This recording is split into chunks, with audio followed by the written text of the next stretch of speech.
Sanibonani molweni ngiyanibingelela ke igama lami kuSinenhlahla Mpanza. It's Select TV Africa update la ngisibhela khona ke izindaba noma sik-update ke ngezinto ezisuke kade zenzakala osukwini. Kanti ke namhlanje udaba ke esiphethe la kuthiwa ke zivele zakhala ngempela uNgizwe Mchunu ozibizwa ngomongameli wamabhinqa efika obuka emkhandlweni sports ground la bezophatha khona uhlelo lomcimbi womculi kaMaskandi uSgwebo sentambo obizwa Sgwebo sentambo Maskandi Festival.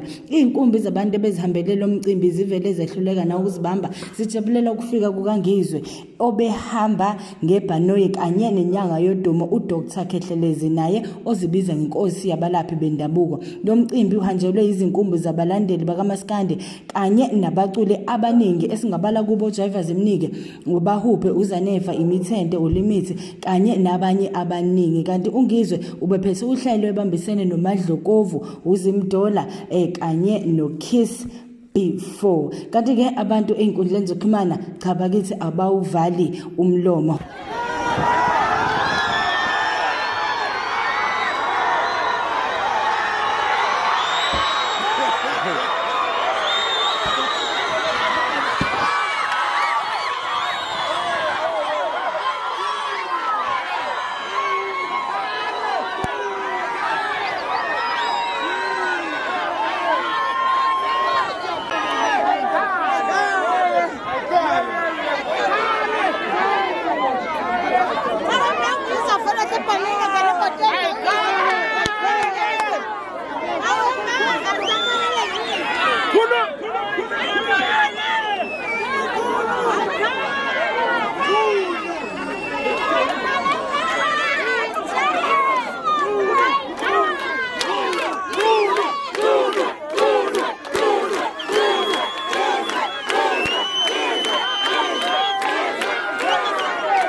Kusenjalo lalapha ke endaweni yaseshowe kuchazwe ihlwele zaphuma etendeni zijabulela umculi kaMaskandi ukhuzana impungose naye ofike ngebhanoyi ezonandisa khona. Kanti indlamlenze lapha yayikhasini layo ku Facebook ibikade ibhalile ukuthi ngenxa yokuthi imicimbi yayo iqhelelene izoyihambela yonke kodwa. Kanti ke lemicimbi abekhuluma ngayo indlamlenze umcimbi obulapha ya eThekwini eshowe ejozini wathi ke uyoze ayivale lapha ya emdletshweni kumdala Mvelase. Izona ke la bese kuphathele zona osukwini namhlanje ungaya ke epage lethu ungene uthi nje Select Africa TV bese ke uyalike usubscribe uphinde futhi ku section ema comments ufake ke i-comment yakho sizo nje ukuphakela kakho. Mina nginguSinenhlahla ngithi nje peace.